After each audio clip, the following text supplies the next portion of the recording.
Hi friends, Sankranti పండగకి అయితే మా ఇంటికి వచ్చేసాము. మా పిల్లలు చాలా హ్యాపీగా ఆనందంగా ఆడుకుంటున్నారు.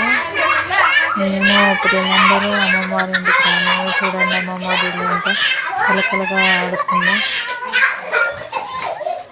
చాలా అంటే చాలా హ్యాపీగా ఉన్నారు. మా పిల్లలు మంచిగా ఆడుకుంటున్నారు. మా పిల్లలు బయట డీజే బాక్స్ పెట్టుకొని మంచిగా డాన్స్ చేస్తున్నారండి. పేరుగల్లు పెద్దిరెడ్డి సాంగ్కి. చూడండి ఎంత బాగా ఎంజాయ్ చేస్తున్నారు. ఆల్మోస్ట్ సంక్రాంతి సంబరాలు మా ఇంట్లోనే స్టార్ట్ అయినట్టున్నాయి. మా ఆద్య బాబు అయితే అస్సలు ఆగట్లేదు, డ్యాన్స్ చేసే పనిలోనే ఉంది. నేను వీడియో తీస్తున్నాను, అబ్జర్వ్ చేసి ఫోన్కి వెళ్ళి చూస్తుంది నాకెళ్ళి. ఇంకా మా అక్క ముగ్గేస్తుంది అక్కడ.